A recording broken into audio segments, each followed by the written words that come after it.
ছাত্রছাত্রী, বয়স্ক, বৃদ্ধ, পুরুষ, মহিলা সবাইকে আমার সালাম জানাচ্ছি। আসসালামু আলাইকুম।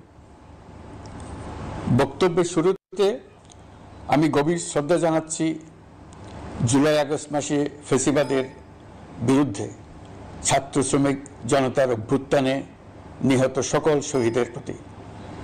আমি আরও স্মরণ করছি তাদের যারা ফ্যাসিবাদী শক্তির প্রাণঘাতী অস্ত্রের সামনে হিমালয়ের মতো দাঁড়িয়ে অন্যায়ের প্রতিবাদ করে মৃত্যুকে আলিঙ্গন করেছে, আহত হয়েছে, পঙ্গুত্ব বরণ করেছে, হারিয়েছে তাদের চোখের দৃষ্টি। সেই সব বীরদের স্মরণ করছি যারা মিথ্যাচার, লুটপাট, স্বৈরতন্ত্রের বিরুদ্ধে এক দফা দাবি নিয়ে দাঁড়িয়েছিল। কৃতজ্ঞতা চিত্তে স্মরণ করছি আপনাদের ভাই বোনদের, আপনাদের সন্তানদের যারা এই বিপ্লবে অংশগ্রহণ করেছিল। প্রিয় দেশবাসী, আমি আগেও জানিয়েছি, আবারও জানাচ্ছি, গণ অভ্যুত্থানে সকল শহীদের পরিবারকে পুনর্বাসন করা হবে। সকল আহত শিক্ষার্থী, শ্রমিক জনতার চিকিৎসার সম্পূর্ণ ব্যয় সরকার বহন করবে। আহতদের দীর্ঘমেয়াদী এবং ব্যয়বহুল চিকিৎসা এবং শহীদদের পরিবারের দেখাশোনার জন্য স্বাস্থ্য মন্ত্রণালয়ের নেতৃত্বে একটি পূর্ণাঙ্গ তালিকা প্রস্তুত করা হয়েছে। এখন এই নতুন তথ্য পাওয়ার ভিত্তিতে এই তালিকা হালনাগাদ করা হতে থাকবে। গণ অভ্যুত্থানের শহীদদের স্মৃতি ধরে রাখতে সরকার তার যাত্রা লগ্নে জুলাই গণহত্যা স্মৃতি ফাউন্ডেশন নামে একটি ফাউন্ডেশন প্রতিষ্ঠার উদ্যোগ নেয়।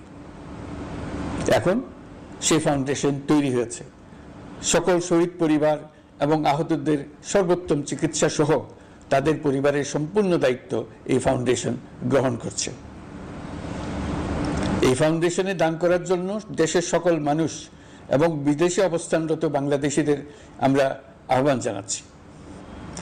গত মাসে কুমিল্লা, নোয়াখালী, সিলেট অঞ্চলে আকস্মিক বন্যা এসব এলাকার মানুষকে হতভম্ব করে দিয়েছে। এখানে বেশিরভাগ এলাকায় কোনোদিন বন্যা হয়নি। তারা বন্যা মোকাবেলা করে অভ্যস্ত নন। দেশপ্রেমিক সশস্ত্র বাহিনী তাৎক্ষণিকভাবে বন্যা আক্রান্ত সবাইকে রক্ষার জন্য এগিয়ে আসে। সেনা, নৌ এবং বিমান বাহিনী পরস্পরের সঙ্গে সমন্বয় করে একযোগে কাজে নেমে পড়ার ফলে মানুষের দুর্ভোগ কম হয়েছে। এর পরপরই এনজিও এবং সাধারণ মানুষ দেশের সকল অঞ্চল থেকে দলে দলে এগিয়ে এসছে। আমি বিশেষ করে দেশপ্রেমিক সেনাবাহিনীকে আবারও ধন্যবাদ জানাচ্ছি। দেশের সকল দুর্যোগকালে তারা সবসময় আন্তরিকভাবে এগিয়ে এসছে। বিশেষ করে বন্যা ও শান্তি শৃঙ্খলা রক্ষার কাজে তাদের সৈনিক এবং অফিসাররা দিনের পর দিন যেভাবে দায়িত্ব পালন করেছে তার কোনো তুলনা হয় না। জনজীবনে স্বস্তি ও আত্মবিশ্বাস প্রতিষ্ঠায় তাদের ভূমিকা অনন্য। বাংলাদেশ সশস্ত্র বাহিনীর সকল সদস্যকে আমি ধন্যবাদ জানাই তাদের সততা, ত্যাগ ও অসীম দেশপ্রেমের জন্য। দেশের স্বাধীনতা সংগ্রাম থেকে শুরু করে বন্যা, খরা, ঝড়, বৃষ্টি, ঘূর্ণিঝড়, সকল প্রাকৃতিক দুর্যোগে আপনারা সকলের শেষ ভরসার স্থান। দেশের প্রতিটি ক্রান্তি লগ্নে আপনারা দেশের মানুষের পাশে থেকেছেন। দেশের স্বাধীনতার পক্ষে, সার্বভৌমত্বের পক্ষে অবস্থান নিয়েছেন। দেশ গঠনে আপনারা সবার আগে এগিয়ে এসছেন। বিগত জুলাই হতে শুরু হওয়া গণ অভ্যুত্থান, বন্যা, নিরাপত্তা প্রদান, অস্ত্র উদ্ধার সহ সকল কার্যক্রমে আপনারা সফলভাবে দিনরাত কাজ করে যাচ্ছেন। সরকার ও জনগণের পক্ষ থেকে আমি আপনাদের প্রতি কৃতজ্ঞতা জানাচ্ছি। বন্যা আমাদের জনজীবনে আরেকটি দিক উন্মোচন করল। দেশের সকল জায়গায় মানুষের সক্রিয় সহানুভূতির জোয়ার উঠেছিল অবিশ্বাস্য মাত্রায়। ব্যবসায়ী, অর্থবান ব্যক্তিরা যেমন তাদের অর্থ নিয়ে স্বতঃস্ফূর্তভাবে এগিয়ে এসেছিল, তেমনি দেশের বিভিন্ন প্রান্তের সাধারণ মানুষ, স্কুল, কলেজ, বিশ্ববিদ্যালয়ের ছেলেমেয়েরা জোয়ারের ঢলের মতো যার যার সামর্থ্য নিয়ে এগিয়ে এসছে। অনেকেই ছুটে গেছে বন্যার্তদের সহযোগিতা করার জন্য। এনজিওরা বিভিন্ন জায়গা থেকে ছুটে গেছে তাদের সহায়তা নিয়ে। তাদের কাজে অনুপ্রাণিত হয়ে আমি এনজিও নেতাদের সঙ্গে বৈঠক করেছি কিভাবে সরকার তাদের কাজের সঙ্গে সরকারের উদ্যোগকে সমন্বিত করতে পারে সেটার কাঠামো তৈরি করে দেওয়ার জন্য। বন্যা এখন চলে গেছে, কিন্তু পুনর্বাসনের কঠিন কাজ আমাদের সামনে রয়ে গেছে। সকলের সহযোগিতায় আমরা পুনর্বাসনের কাজটি সফলভাবে সমাধান করতে চাই। আইন শৃঙ্খলা পরিস্থিতির উন্নতির জন্য আমরা দিনরাত পরিশ্রম করে যাচ্ছি। যে সমস্ত ভাই বোনেরা তাদের গত 16 বছরের বেদনা জানিয়ে তার প্রতিকার পাওয়ার জন্য আমার অফিস এবং সচিবালয় অফিস সমূহের সামনে প্রতিদিন ঘেরাও কর্মসূচি দিয়ে আমাদের কাজকর্ম ব্যাহত করছিলেন, তারা আমার আহ্বানে সাড়া দিয়ে ঘেরাও কর্মসূচির থেকে বিরত হয়েছেন বটে, তবে অন্যত্র আবার তারা তাদের কর্মসূচি দিয়ে যাতায়াতে ব্যাঘাত সৃষ্টি করছেন।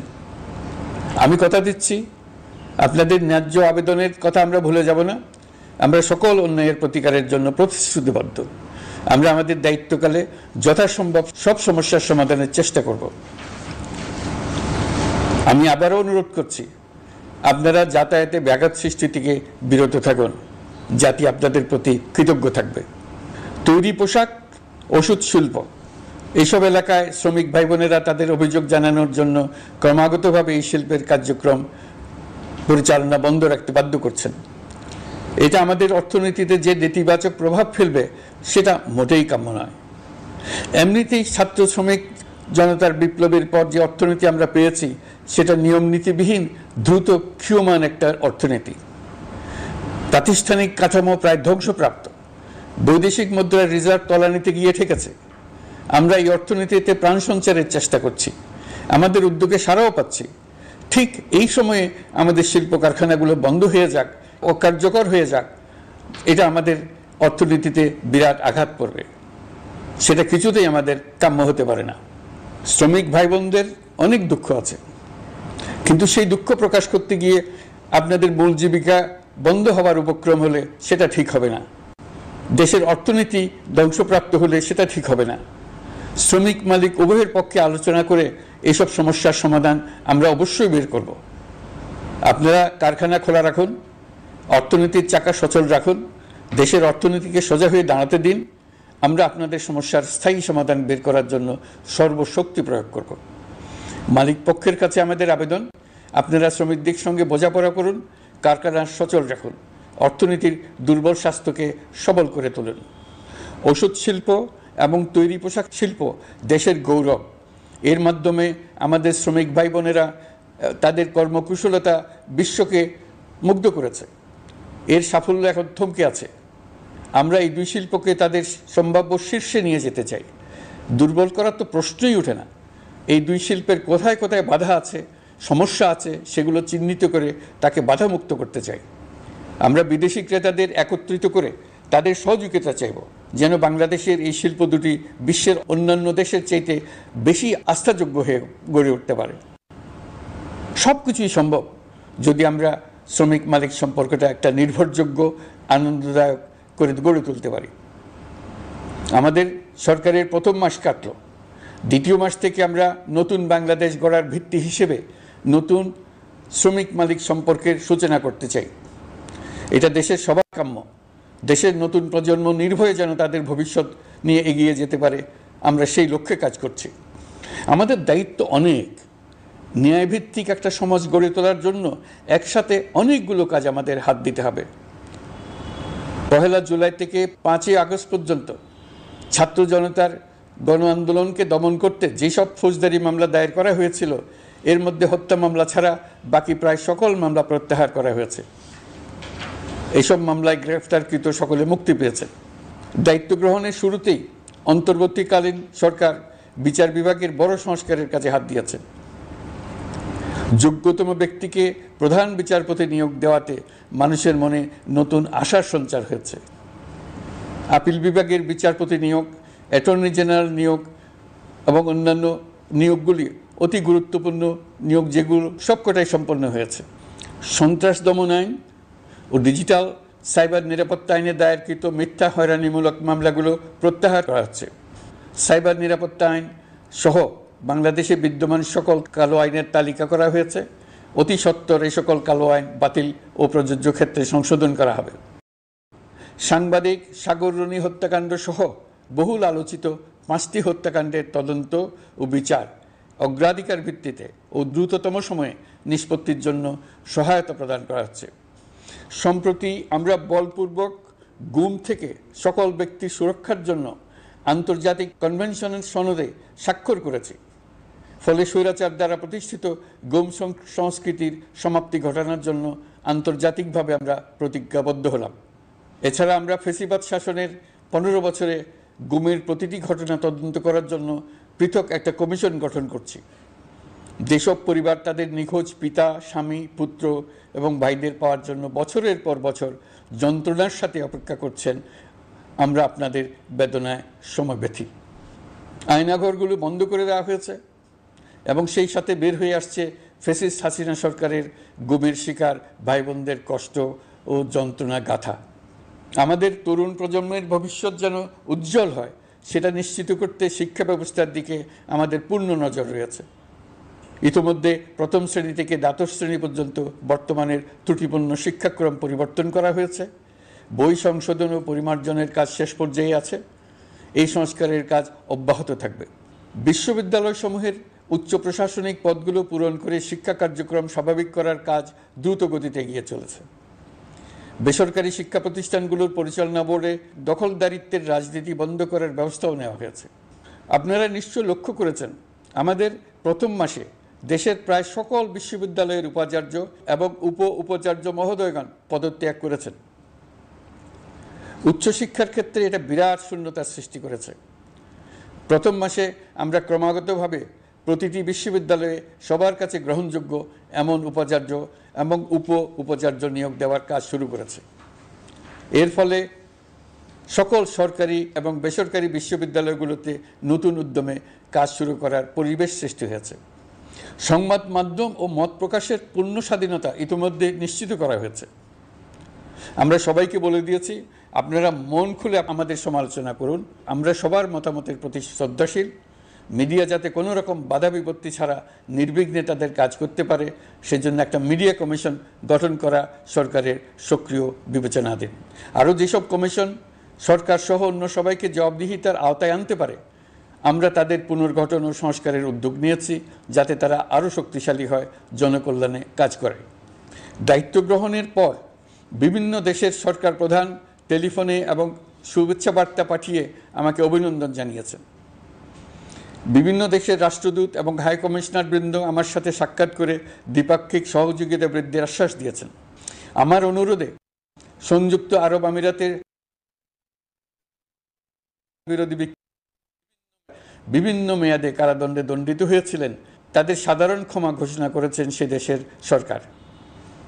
ইতিমধ্যে তাদের কয়েকজন দেশে ফিরে এসেছেন। এই ক্ষমা প্রদর্শন ছিল অতি বিরল একটি ঘটনা। এই জন্য আমি সংযুক্ত আরব আমিরাতের রাষ্ট্রপতি শেখ মোহাম্মদ বিন জায়েদ আল নাহিয়ানকে ধন্যবাদ ও কৃতজ্ঞতা জানিয়েছি আপনাদের সবার পক্ষ থেকে। যে সমস্ত সরকার প্রধানের সঙ্গে আমার টেলিফোনে যোগাযোগ হয়েছে, তাদের মধ্যে রয়েছেন ভারতের প্রধানমন্ত্রী নরেন্দ্র মোদী, পাকিস্তানের প্রধানমন্ত্রী শাহবাজ শরীফ। আমরা ভারত এবং অন্যান্য প্রতিবেশী রাষ্ট্রসমূহের সঙ্গে সুসম্পর্ক চাই, তবে সেই সম্পর্ক হতে হবে ন্যায্যতা এবং সমতার ভিত্তিতে। ভারতে Video editing is hard, and it takes away your precious time. Don't be like this guy. Just use VideoGen. VideoGen SAARC রাষ্ট্রগোষ্ঠী পুনর্জীবিত করার উদ্যোগ নিয়েছে। আমরা চাই আমাদের দেশ যেন একটি গণতান্ত্রিক দেশ হিসেবে বিশ্বের কাছে সম্মানের সাথে পরিচিত হয়। দেশের পরিকল্পনা যেন দেশের মানুষ কেন্দ্রিক হয়, কোনো নেতা বা দল কেন্দ্রিক না হয়। আমরা স্বৈরাচারী হাসিনা সরকারের অহেতুক কোটি কোটি টাকা ব্যয়ের প্রকল্প বাস্তবায়িত হতে দেখেছি, যেগুলো কখনোই দেশের মানুষের জন্য ছিল না, বরং এর সাথে জড়িত ছিল কুৎসিত আমিত্ব এবং বিশাল আকারের চুরি। চলমান এবং প্রস্তাবিত সকল উন্নয়ন প্রকল্পগুলোর যাচাই বাছাই করার কাজ ইতিমধ্যে আমরা শুরু করেছি। প্রকল্প বাস্তবায়নের পর্যায় বিবেচনা করে বাকি কাজে ব্যয়ের সাশ্রয় এমনকি প্রয়োজন মতে তা বাতিল করার কথা বিবেচনা করা হবে। দেশের মানুষকে আর ফাঁকি দেওয়া চলবে না। কর্মসংস্থান তৈরি করবে এমন প্রকল্পগুলোকে আমরা অগ্রাধিকার দেব। লুটপাট ও পাচার হয়ে যাওয়া অর্থ ফিরিয়ে আনার উদ্যোগ আমরা নিয়েছি। আর্থিক খাতে শৃঙ্খলা ফিরিয়ে আনতে একটা ব্যাংকিং কমিশনও গঠন করার উদ্যোগ নেওয়া হয়েছে। বিভিন্ন ব্যাংকের পরিচালনা পরিষদ পুনর্গঠন করা হয়েছে। ব্যাংকিং খাতে এই এক মাসে বিরাট পরিবর্তন এসেছে, আপনারা নিশ্চয়ই সেটা লক্ষ্য করেছেন। আমরা এই খাতে নিয়মনীতি প্রতিষ্ঠা করতে পেরেছি। আরও অনেক কাজ বাকি রয়ে গেছে। প্রথম মাসের কাজ হিসেবে শুধু প্রধান কাজগুলো করেছে, তার সঙ্গে রয়েছে আরও অনেক পরবর্তী কাজ। ফ্যাসিবাদী সরকার লুটপাট করার জন্য নতুন করে 60,000 কোটি টাকা ছাপিয়ে বাজারে ছাড়ার কারণে মুদ্রাস্ফীতির শিকার হয়েছে দেশের মানুষ। এই অতুলনীয় মুদ্রাস্ফীতি নিয়ন্ত্রণ অন্তর্বর্তী সরকারের অন্যতম প্রধান লক্ষ্য। মুদ্রাস্ফীতি নিয়ন্ত্রণের লক্ষ্যে পলিসি সুদের হার বৃদ্ধি করে 9% উন্নীত করা হয়েছে।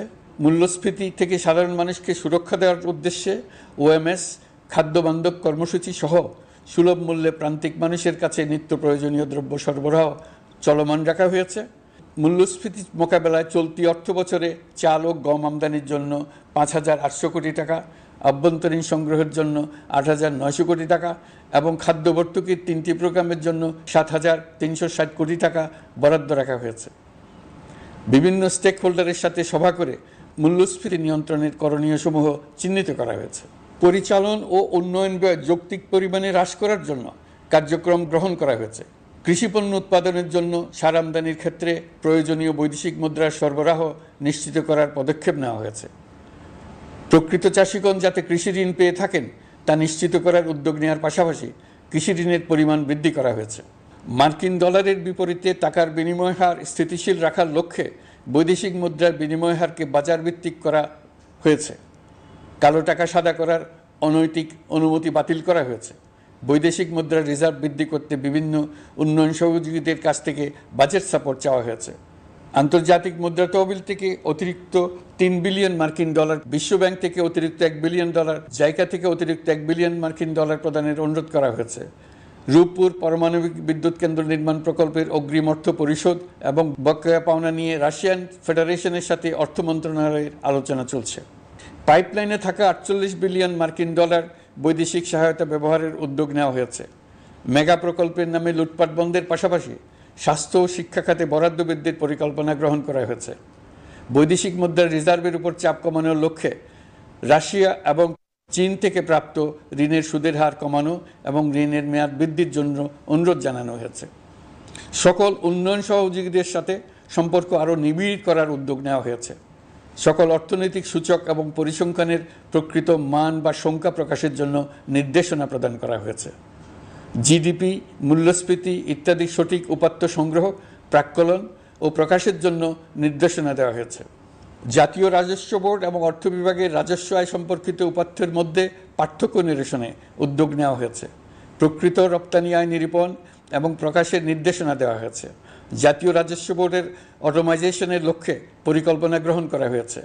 পুঁজিবাজারকে স্বাভাবিক ধারায় ফিরিয়ে আনতে সিকিউরিটি এক্সচেঞ্জ কমিশন পুনর্গঠন করা হয়েছে। নিত্য প্রয়োজনীয় পণ্য সামগ্রীর সরবরাহ স্বাভাবিক রাখার নিমিত্তে ব্যবসায়ী, শিল্প মালিক ও ব্যবসায়ী সংগঠনের সাথে সভা করা হচ্ছে এবং তাদের মতামতের ভিত্তিতে বিভিন্ন ব্যবস্থা গ্রহণ করা হচ্ছে। বিদ্যমান মজুদ ও ঘাটতি মূল্যায়ন করে ভবিষ্যৎ চাহিদা পর্যালোচনা করে স্থানীয় উৎপাদন বৃদ্ধির পাশাপাশি আমদানি পর্যায়ে বিভিন্ন জটিলতা দূরীকরণ, বন্দর ও বড় মোকামসহ পরিবহন ব্যবস্থার বিভিন্ন সমস্যা সমাধানে সংশ্লিষ্ট সকল মন্ত্রণালয়, দপ্তর, বিভাগকে প্রয়োজনীয় নির্দেশ দেওয়া হয়েছে। এই জন্য তেল, চিনি, ডিম ও মাংস উৎপাদনকারী বৃহৎ প্রতিষ্ঠানসমূহের সাথে সভা ও মতবিনিময় করা হচ্ছে। নিত্য প্রয়োজনীয় কিছু দ্রব্যাদি যেমন পেঁয়াজ, আলু এসবের দাম আরও কমানোর জন্য বিদ্যমান শুল্ক হার হ্রাসের বিষয়ে এনবিআরকে প্রয়োজনীয় নির্দেশনা দেওয়া হয়েছে। ইতোমধ্যে এনবিআর পেঁয়াজ, আলু ও কতিপয় কীটনাশকের ক্ষেত্রে আমদানি শুল্ক হ্রাস এবং ক্ষেত্র বিশেষে রেগুলেটরি শুল্ক প্রত্যাহার করে এসআরও জারি করেছে। নিম্ন আয়ের 1 কোটি পরিবারকে টিসিবির মাধ্যমে হ্রাসকৃত মূল্যে কিছু পণ্য যেমন পরিবার প্রতি চাল মাসে 5 কেজি, সয়াবিন তেল মাসে 2 কেজি, মসুর ডাল মাসে 2 কেজি দেওয়া হচ্ছে। এটি সামনের দিনগুলোতে অব্যাহত রাখা হবে। সরকার দায়িত্ব গ্রহণের পর জনপ্রত্যাশা অনুযায়ী বিদ্যুৎ, জ্বালানি ও খনিজ সম্পদ মন্ত্রণালয় হতে বিদ্যুৎ ও জ্বালানির দ্রুত সরবরাহ বৃদ্ধি আইনের অধীনে চলমান সকল প্রকার নেগোসিয়েশন, প্রকল্প বাছাই এবং ক্রয় প্রক্রিয়াকরণ কার্যক্রম আপাতত স্থগিত করা হয়েছে। গত 1.5 দশকে এই আইন ব্যবহার করে লক্ষ কোটি টাকা লুটপাট হয়েছে। বিদ্যুৎ, জ্বালানি ও খনিজ সম্পদ মন্ত্রণালয়ের আওতাধীন কোম্পানিসমূহে অধিকতর স্বচ্ছতা ও জবাবদিহিতা আনার লক্ষ্যে কোম্পানিসমূহের পরিচালনা পর্ষদ পুনর্গঠন করা হয়েছে। প্রকৌশল, ভূতত্ত্ব এবং খনিজ হিসাব বিষয়ে অধ্যয়ন করেছে এমন ছাত্র প্রতিনিধি অন্তর্ভুক্ত করার জন্য উদ্যোগ গ্রহণ করা হয়েছে।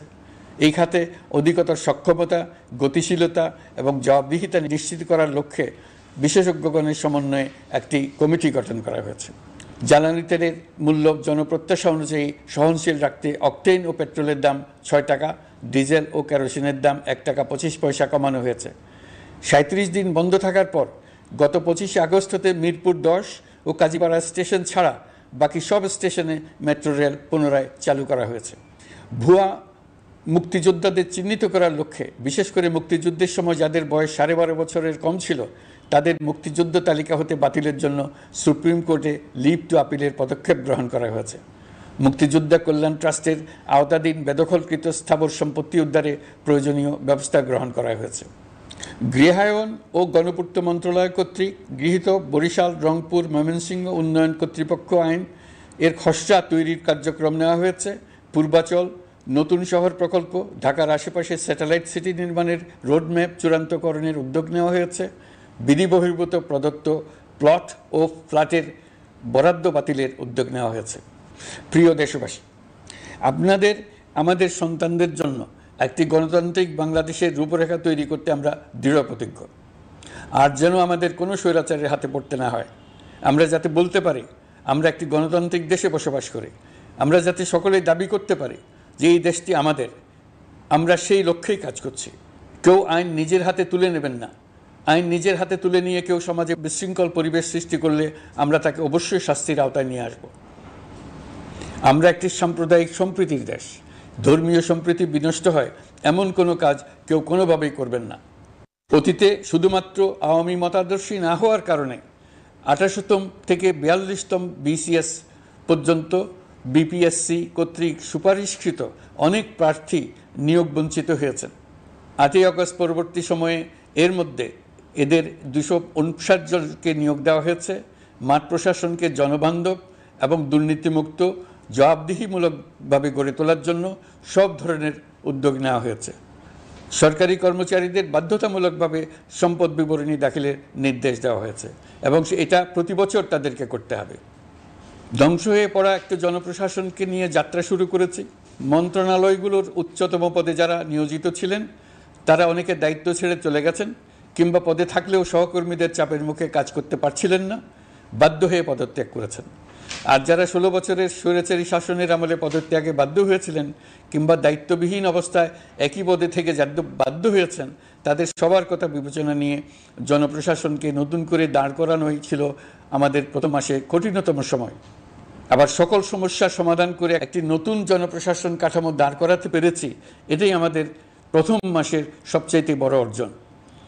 আমার বিশ্বাস এই জনপ্রশাসন জনগণের ইচ্ছা পূরণে সর্বোচ্চ অবদান রাখতে পারবে।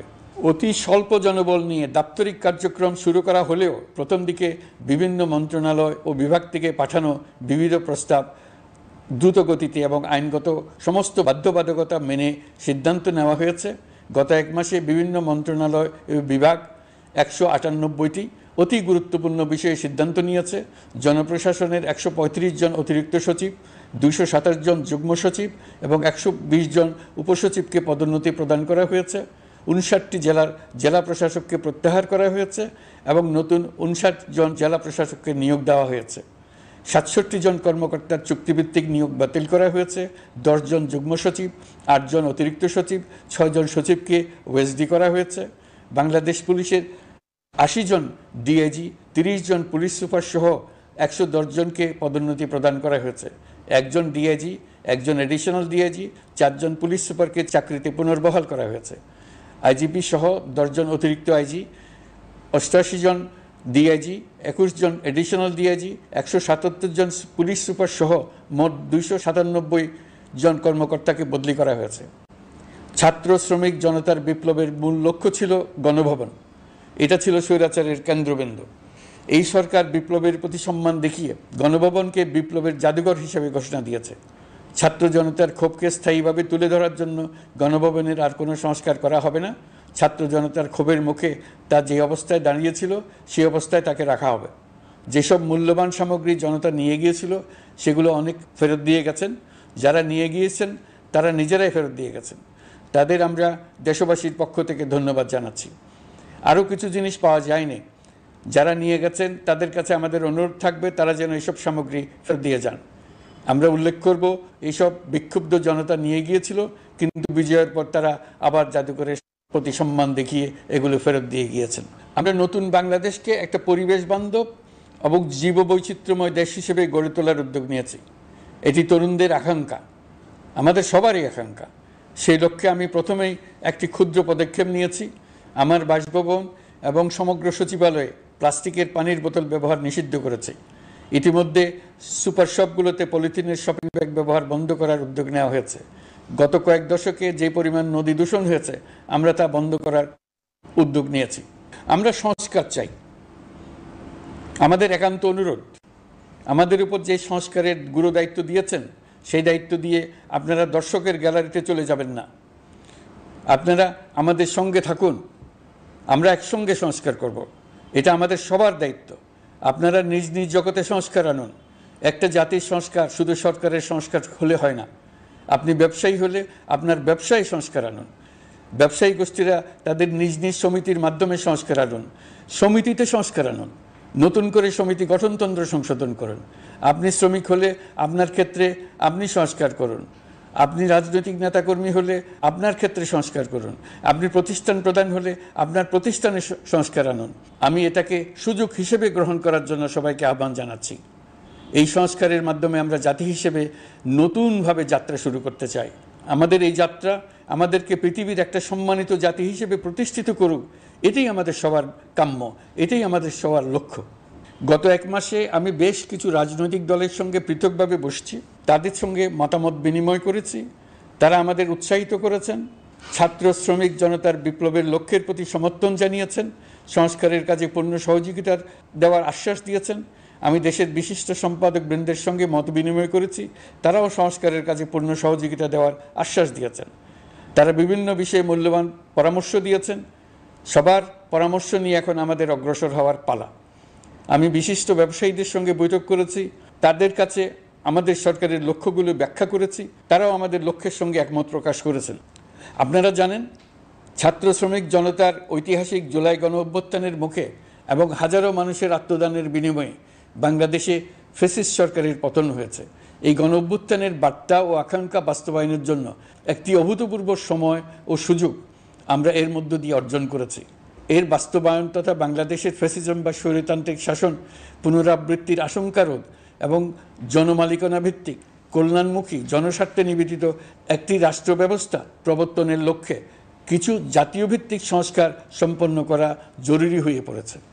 উক্ত সংস্কার ভাবনার অন্যতম কেন্দ্রবিন্দু হচ্ছে সুষ্ঠু নির্বাচন ব্যবস্থা, সুশাসন প্রতিষ্ঠা করা। আমরা যেহেতু জনগণের ভোটাধিকার ও জনগণের মালিকানায় বিশ্বাস করি, সেহেতু নির্বাচন ব্যবস্থার উন্নয়নে আমাদের সংস্কার ভাবনায় গুরুত্ব পেয়েছে অধিক। আমরা মনে করি নির্বাচনের নামে সংখ্যাগরিষ্ঠতার একাধিপত্য ও দুঃশাসন মানুষের উপর চাপিয়ে দেওয়া বা এর মাধ্যমে এক ব্যক্তি বা এক পরিবার বা কোনো গোষ্ঠীর কাছে সকল ক্ষমতা কুক্ষিগত করে রাখার কোনো ক্রমেই গ্রহণযোগ্য নয়। এসব আশঙ্কা রোধ করার জন্য নির্বাচনের সাথে সম্পর্কিত নির্বাচন কমিশন সহ অন্যান্য প্রতিষ্ঠানগুলোর সংস্কারের কথা আমরা ভাবছি। নির্বাচন ব্যবস্থার সাথে সম্পর্কিত প্রতিষ্ঠান হিসেবে পুলিশ প্রশাসন, জনপ্রশাসন, বিচার প্রশাসন, দুর্নীতি দমন কমিশন এই 4টি প্রতিষ্ঠানের সংস্কার করা সুষ্ঠু ও অবাধ নির্বাচনের জন্য অপরিহার্য। এসব প্রতিষ্ঠানের সংস্কার জনমালিকানা ভিত্তিক, জবাবদিহিমূলক এবং কল্যাণমূলক রাষ্ট্র ব্যবস্থা প্রতিষ্ঠায় অবদান রাখবে বলে আমি বিশ্বাস করি। এর পাশাপাশি সমাজের সকল স্তরের মানুষের প্রতিনিধিত্ব ও স্বার্থ নিশ্চিত করার জন্য এবং জুলাই গণ অভ্যুত্থানের বার্তাকে প্রতিফলিত করার জন্য সাংবিধানিক সংস্কারের প্রয়োজন আমরা অনুভব করছি। এসব বিষয়ে সংস্কার করার প্রাথমিক পদক্ষেপ হিসেবে আমরা প্রাথমিকভাবে 6টি কমিশন গঠন করার সিদ্ধান্ত নিয়েছি। এসব কমিশনের কাজ পরিচালনার জন্য বিষয়ভিত্তিক অভিজ্ঞতা বিবেচনা করে 6 জন বিশিষ্ট নাগরিকের নেতৃত্বে এই কমিশনগুলো পরিচালনা করার দায়িত্ব দিয়েছি। এরপর আরও বিভিন্ন বিষয়ে কমিশন গঠন করার প্রক্রিয়া আমরা অব্যাহত রাখব। নির্বাচন ব্যবস্থা সংস্কার কমিশনের প্রধান হিসেবে দায়িত্ব পালন করবেন ডক্টর বদিউল আলম মজুমদার। পুলিশ প্রশাসন সংস্কার কমিশনের প্রধান হিসেবে কাজ করবেন জনাব সরফরাজ চৌধুরী। বিচার বিভাগ সংস্কার কমিশনের প্রধান হিসেবে দায়িত্ব পালন করবেন বিচারপতি শাহ আবু নাঈম মমিনুর রহমান। দুর্নীতি দমন সংস্কার কমিশনের প্রধান হিসেবে দায়িত্ব পালন করবেন ডক্টর ইফতেখারুজ্জামান। জনপ্রশাসন সংস্কার কমিশনের প্রধান হিসেবে দায়িত্ব পালন করবেন জনাব আব্দুল মুহিত চৌধুরী। সংবিধান সংস্কার কমিশনের প্রধান হিসেবে দায়িত্ব পালন করবেন ডক্টর শাহদিন মালিক। এসব কমিশনের অন্য সদস্যদের নাম কমিশন প্রধানদের সাথে আলোচনা করে ঠিক করা হবে। কমিশনগুলোর আলোচনা ও পরামর্শ সভায় উপদেষ্টা পরিষদের সদস্য, ছাত্র, শ্রমিক জনতা আন্দোলনের প্রতিনিধি, নাগরিক সমাজ ও রাজনৈতিক দলের প্রতিনিধিরা উপস্থিত থাকবেন।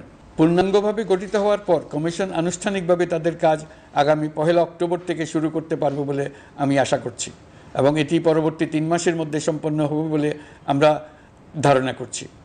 কমিশনের রিপোর্টের ভিত্তিতে সরকার পরবর্তী পর্যায়ে প্রধান রাজনৈতিক দলগুলোর সাথে পরামর্শ সভার আয়োজন করবে। চূড়ান্ত পর্যায়ে ছাত্র সমাজ, নাগরিক সমাজ, রাজনৈতিক দলের প্রতিনিধি, সরকারের প্রতিনিধি নিয়ে ব্যাপক ভিত্তিক 3 থেকে 7 দিন ব্যাপী একটি পরামর্শ সভার ভিত্তিতে সংস্কার ভাবনার রূপরেখা চূড়ান্ত করা হবে। এতে এই রূপরেখা কীভাবে বাস্তবায়ন হবে তার একটি ধারণাও দেওয়া হবে। এই আয়োজন জুলাই গণঅভ্যুত্থানের বার্তা বাস্তবায়ন ও রাষ্ট্র পুনর্নির্মাণ তাগিদের ঐক্যবন্ধনে গোটা জাতিকে শক্তিশালী ও আশাবাদী করে তুলবে বলে আমাদের বিশ্বাস। প্রিয় দেশবাসী, আমাদের সামনে অনেক কাজ। সবাই মিলে একই লক্ষ্যে আমরা অগ্রসর হতে চাই। আমাদের মধ্যে, বিশেষ করে আমাদের নতুন প্রজন্মের মধ্যে যে সুপ্ত প্রতিভা লুকিয়ে আছে, সেটা যেন বিনা বাধায় রাষ্ট্রের এবং সমাজের সহযোগিতায় প্রকাশ করতে পারি, সেই সুযোগের কাঠামো তৈরি করতে চাই। সকলে মিলে আমাদের পরিবারের প্রতিটি সদস্যকে, সে ঝাড়ুদার হোক, ছাত্র হোক, শিক্ষক হোক, যে কোনো ধর্মের হোক, সবার সমান অধিকার নিশ্চিত করতে চাই। এই হলো আমাদের সংস্কারের মূল লক্ষ্য। আসুন ছাত্র শ্রমিক জনতার এই বিপ্লবের লক্ষ্যকে আমরা দ্রুত বাস্তবায়ন করি।